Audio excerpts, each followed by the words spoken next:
Necə ola bilər bu ölkədə milyonlarla insanın daimi kişi yox, yaşlı insanları 220 manat qocalıq müavinətinə möhtac edirkən, əlillərin əlillik müavinətinə göz dişirlər. Qarabağ veteranlarını 80 manatın ümidinə qoyurlar. Amma dövlətin pulları dünyanın dörd bir tərəfinə elə xərclənir ki, sanki Azərbaycan böyük bir xəzinənin üzərində olur. 220 manat alıram, deputat alır 11.000 manat. Mən bu 220 manatla necə dolana bilərəm? Mənim nəvəm məktəbə gedir, mən ailəsim qalmamışam. Mənim oğlum bu boyda Bakıda iş tapır gedib işləməyə. Gəlin 2 uşaqla evdə qalıb bilmir nə qaysın, nə inəsin. Biz çörək tapırıq yeməyə. Amma beləncəmək olmur da, Allah hamd olsun. 1 manata qazancım olmur. Qolumuzdan günün altında oturmuşuq. 25 yılı burada köprünün altında işləyirik də biz. Evimiz olanda gedib yatırıq evdə, evimiz olanda yatırıq burada. 3 uşağım var, çox sabahlı uşaqlar. Anadolu Allaha gələcəkdə bilsən nətər, yəni çox sabahlı. 2 qızım var, bir oğlum.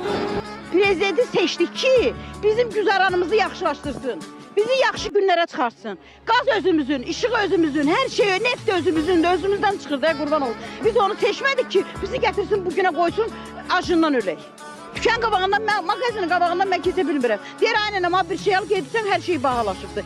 Cibimdə pulum yoxdur, mən nağarmalıyam. Mən gəlib onda əl açım, dilənim, polis tutub məni salacaq da ama. Deşik ya bura. Yoxsulluğun və işsizliyin tarixi minimum həddə 5%-ə endirilməsi ölkəmizin daha bir nailiyyətidir. Prezident İlham Əliyev BMT-nin Baş Assambleyasının sonuncu sessiyasında belə deyib. Onun sözlərinə inansaq, Azərbaycanda işsizliyin səviyyəsi Almaniyada olduğundan da aşağıdır. Azərbaycan 5%, Almaniya 6,4%. İşsizlik. İcra başçısına getdim, müraciət elədim. Vəziyyət ağırdır. Kimizdə işsizlik. Nəyə? Bütün internetlərə yayılıb ki, millətin rifahını yaxşılaşdırmağa çalışırıq. Bu önəmli deyil bu. Millət üçün bu təsir göstərir bu. Pis vəziyyətə yaşayırıq. Həmişə haqqın yolunu biz axtarmışıq. Qanunlu yol, düzgün yol, ədalətli yol, ədalətsizlik yolu yox. Mən də istəyirəm ki, burada olan fəhlələrin hamısı dolansınlar, yaxşı olsunlar, vəziyyətləri yaxşı olsun. Gör nə gündə bir dənəsi işləmir, iş olur 10 gündən, 15 gündən bir.